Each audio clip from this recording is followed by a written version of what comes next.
Missouri versus Texas A&M. This is a big test for Mizzou because coming into this season, a large amount of you guys believe that this team not only could make it into the new 12-team college football playoffs, but they also potentially could be playing in Mercedes-Benz Stadium for the SEC title in December. Well, this is going to be the game that defines just how good Mizzou is. Were they overhyped coming into this season, or is this team as good as what they were hyped up to be? Because we've already seen Florida State get exposed for being a massive fraud. Is Mizzou going to be next in line? A&M, Vegas is laying 2 points on them to win this game.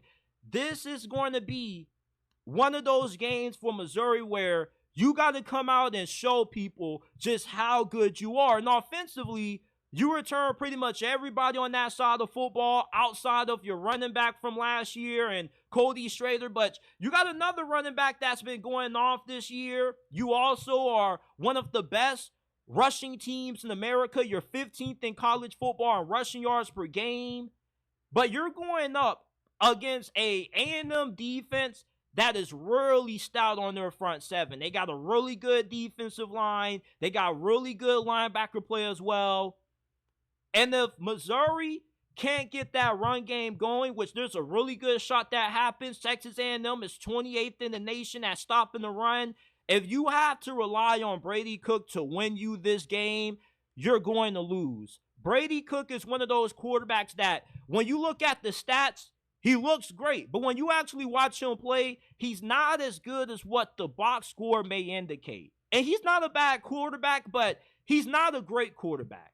And when Missouri gets put in situations where he has to carry them to wins, they oftentimes struggle. Now, they do have a good group of wide receivers. Texas A&M secondary is kind of struggling. They're not as good as what I thought they were going to be coming into this year. So if Brady Cook can take care of the football, he has an efficient game, Missouri should win. But realistically, I expect this to be a dogfight because Mike Elko, he's searching for his first statement win at Texas A&M. You lost at home in week 1 to Notre Dame, and you're looking to get one of those wins that you can say is a signature victory, as people call it, for Mike Elko. And beating Missouri that has all this momentum, they got a lot of playoff expectations, would change how people view the Aggies moving forward this year, because Texas A&M, like Missouri, is just as talented and has a good enough roster to make it into the playoffs as well if everything goes right for them. And this is going to be a game that is going to be a playoff eliminator for A&M, because if A&M can't win against Missouri at home, most likely you're going to be in store for a 7-8 win season, which obviously isn't going to be good enough to get you into the dance.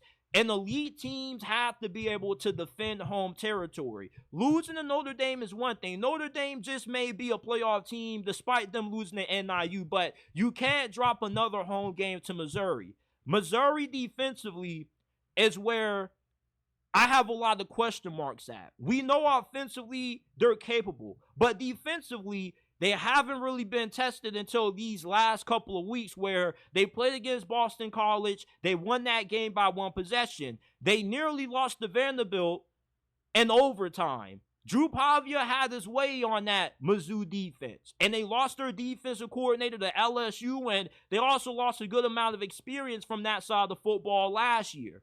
So this is going to be a test to show just how good Missouri's defense is, because Texas A&M, they're a pretty well-balanced offense. Ever since they made the quarterback switch to Marcel Reed, the true freshman QB, well, not the true freshman, but the redshirt freshman quarterback, this offense has been pretty good. They're not going to light up the scoreboard when it comes to their passing offense. They're going to take what the defense gives them, and Marcel Reed, he still is kind of struggling with his accuracy. He's completing only 54% of his passes, but he makes good decisions with the football, doesn't have an interception, and he's really dynamic utilizing his legs.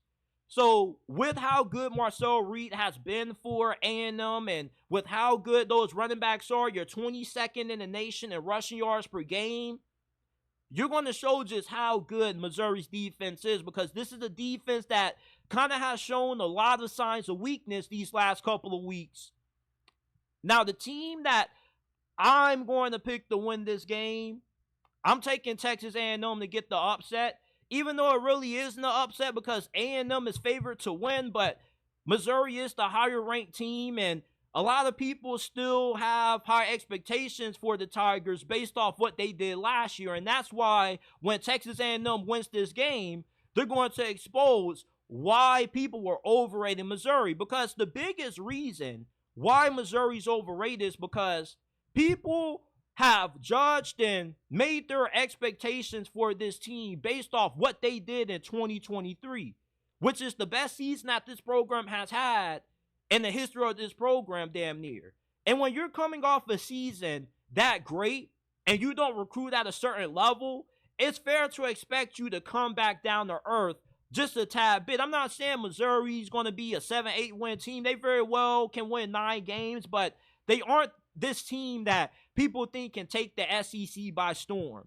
Everybody is such in a rush to see some new faces win this conference that people just hate to continue to keep picking the same teams, Alabama, Georgia, every single year to win it. That's why so many people are excited about the capability that Mizzou has this season.